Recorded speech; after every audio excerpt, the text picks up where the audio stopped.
Estudo Bíblico Marcos 12. Verso 1. Falar-lhes por parábolas. Continuam a ouvi-lo os líderes do capítulo 11, verso 27. A parábola dos maus lavradores aponta para os homens que desconfiam da autoridade divina de Jesus. Sobre a vinha, Isaías 5, versos 1 e 2. Verso 2. Servo, do grego doulos, escravo. Aqui aponta para um profeta de Jeová obediente e submisso, um termo frequentemente usado no Antigo Testamento para designar os profetas, a quem Jesus vê como os enviados de Deus para chamar Israel à fidelidade e que com frequência eram mortos. Mateus 23, 37, Êxodo 14, 31, 2 Crônicas 1, 3, Isaías 20, verso 3, Jeremias 7, 25 a 28, Amós 3, 7, Zacarias 1, 4. Aos lavradores. Para aqueles que tinham autoridade oficial sobre o povo de Deus, em particular aqueles para quem a parábola foi contada. Verso 6. Restava-lhe ainda um. A ênfase do Novo Testamento recai sobre a incomparabilidade de Cristo. Hebreus 1, versos 1 e 2. Quem rejeitar o Filho fica destituído de qualquer esperança de aceitação da parte de Deus. Filho amado. Nos 3 evangelhos sinóticos, o tema de Jesus como Filho amado de Deus é raro. Capítulo 1, verso 11, 9, verso 7, Mateus 16, 16, mas está inequivocadamente presente. Amado significa único, como na versão Septuaginta de Gênesis 22, 2. Verso 7.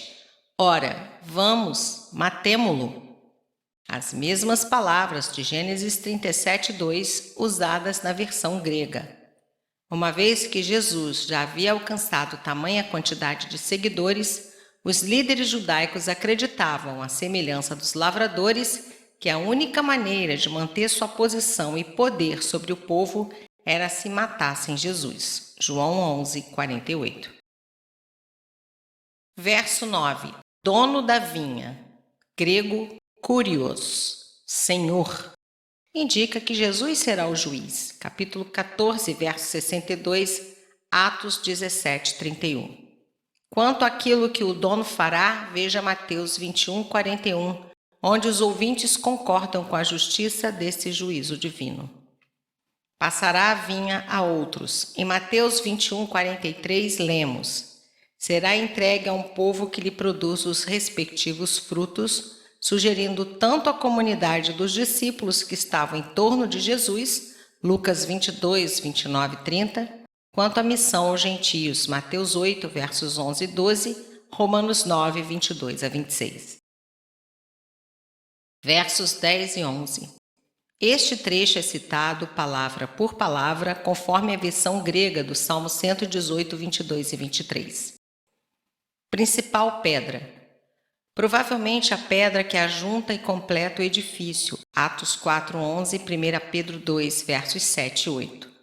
Deus permitirá o assassínio de seu Filho único somente para, em seguida, o exaltar como Senhor e Juiz sobre pecadores rebeldes. Filipenses 2, versos 6 a 11. Verso 13. Herodianos. Partidários de Herodes Antipas, rei da Galileia. A aliança entre os fariseus e os herodianos ressurge em capítulo 3, verso 6. Essa aliança era possível porque ambos os partidos aceitavam a ocupação romana, aqueles como punição divina, estes por vantagens políticas. Verso 14. És verdadeiro. Jesus não se deixa levar por nenhuma influência ou suborno. A honestidade de Jesus era reconhecida mesmo pelos judeus. Sobre os versos 14 a 17, veja Mateus 22, versos 15 a 22. Tributo a César. Como acréscimo a numerosos direitos alfandegários, impostos, pedágios e outros encargos, capítulo 2, verso 14, nota, cada província romana era obrigada a pagar o tributo imperial. A mesma soma ou importância era arrecadada ou extorquida de todos, ricos e pobres igualmente. Essa tributação era muito impopular entre o povo. É lícito? Queriam que respondesse quanto à legalidade ou ilegalidade do imposto diante dos olhos de Deus. Verso 15. Por que me experimentais? O Senhor percebeu o dilema no qual pretendiam colocá-lo. A pergunta de seus opositores aparentemente era uma tentativa para estigmatizá-lo como um revolucionário político. Denário. Numerosas moedas estavam em circulação na Palestina. Jesus pede um denário romano que valia o salário de um dia de trabalho e que de um lado trazia impressa a efígie de César e de outro uma cena que glorificava o seu reino. Verso 17. Dai a César. Não há nenhuma incongruência no pagamento de ambas as dívidas, pois ambos os pagamentos são feitos em cumprimento da vontade de Deus, pois ele mesmo declara em seu julgamento que todo o poder vem de Deus. João 19:11. A igreja primitiva seguiu esse ensino de Jesus. Romanos 13, versos de 1 a 17, Colossenses 1:16, 1 Timóteo 2, versos 1 a 6, Tito 3, versos 1 e 2, 1 Pedro 2, versos 13 a 17.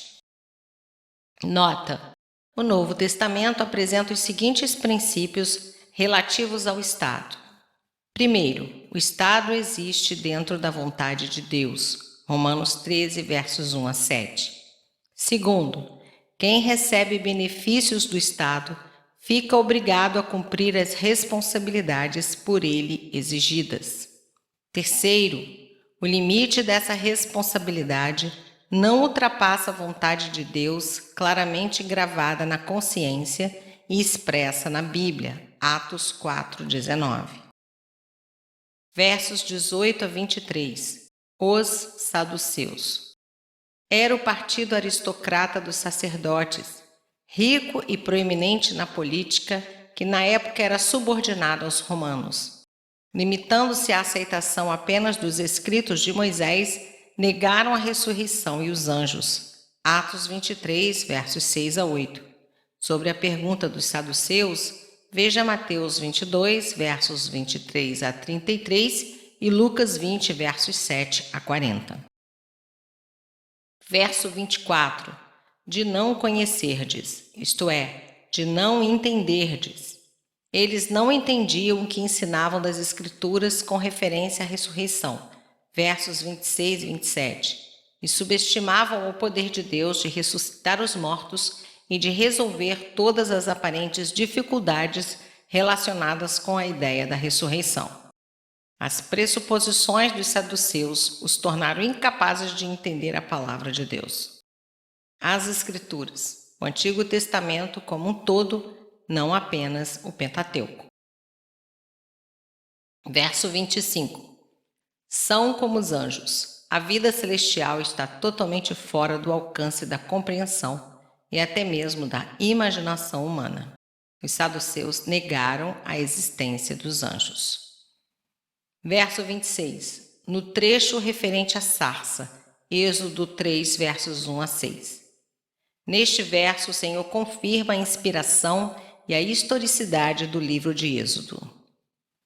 Eu sou Deus. O ensino a respeito da ressurreição, Jesus dá a entender, não está limitado a certos textos provas do Antigo Testamento, mas está baseado na pessoa do Deus vivo e doador da vida. Sendo Deus dos vivos, ele garante a ressurreição. Os textos são Jó 19, 25 a 27, Salmo 16, de 9 a 11, 17, verso 15, 73, de 24 a 26, Isaías 26, 19, 53, 11, Ezequiel 37, de 1 a 14, Daniel 12, 2, Oséias 6, 2 e de 13 a 14. Versos 28. Escribas. Eram fariseus eruditos na escritura do Antigo Testamento, criadores e transmissores da interpretação tradicional dos mandamentos de Deus. Capítulo 3, verso 22. Principal. Os fariseus reconheciam 613 mandamentos bíblicos, mas havia muita divergência de conceitos acerca de mandamentos pesados e leves. Verso 29. Ouve, ó Israel. Ao citar a primeira parte do Shema, Deuteronômio 6, versos 4 e 5, que em hebraico quer dizer ouve, Jesus confirmou a prática de todo judeu piedoso que recitava o Shema inteiro, toda manhã e toda noite, por mero costume.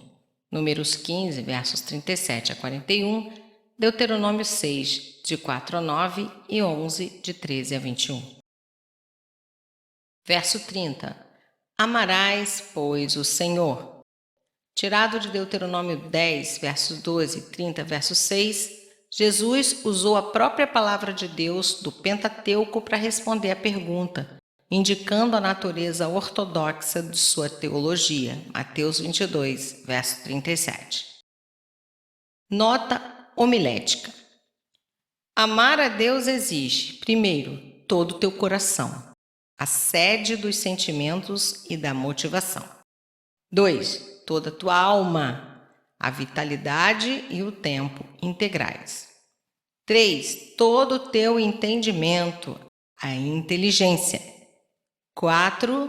Toda a tua força, a vontade e o esforço. Agostinho proclamou: ama a Deus e faze o que queres, porque o amor a Deus purifica as intenções. Verso 31. O primeiro e segundo mandamentos não podem se separar. 1 João 4, verso 20. Verso 33. Amor ao próximo mesmo. É fato conhecido da psicologia que quem não valoriza a si mesmo não pode valorizar o seu próximo. Mas esse amor a nós mesmos pode ser egoísta, por isso devemos negar-nos a nós mesmos para podermos ser amados. Capítulo 8, verso 34. Versos 35 a 40. A citação do ensinamento dos escribas representa a opinião judia padronizada de que o Messias seria um descendente de Davi. Verso 36. Falou pelo Espírito. Cristo confirma a autoria davídica e a inspiração divina do Salmo 110. Verso 37. Senhor ao meu Senhor. O primeiro Senhor traduz a palavra Iavé, enquanto o segundo o termo Adonai, literalmente meu Senhor, ambos do Antigo Testamento. Destaca-se aqui a impossibilidade de acontecer que um filho apenas humano seja senhor do seu pai. Davi declarou profeticamente que o Cristo é divino. Verso 38. Guardai-vos dos escribas. Jesus adverte severamente contra o perigo da vaidade espiritual. Mateus 23, 7, João 5, 44.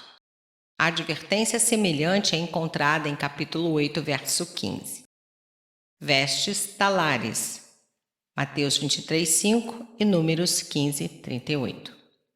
Verso 42. Duas pequenas moedas. Dos sinônimos gregos para a pobreza, Marcos escolheu uma palavra que descrevia a condição miserável de um indigente para caracterizar essa viúva pobre. Ela deu uma quantia igual a 2 pequenas moedas ou meio centavo. Essa moeda, lepton, era a de menor valor das moedas de cobre em circulação. Nota homilética. A pequena oferta da viúva. Primeiro, do ponto de vista humano, A. Era desnecessária. B. Sem valor. C. Presunçosa, porque a viúva então dependia totalmente de Deus. E 2. Do ponto de vista de Jesus. A. Era muito grande, bem maior do que a riqueza dos ricos. E B. Boa, porque glorificou a Deus. O Senhor valoriza, sim, o amor sacrificial e não a quantia da oferta.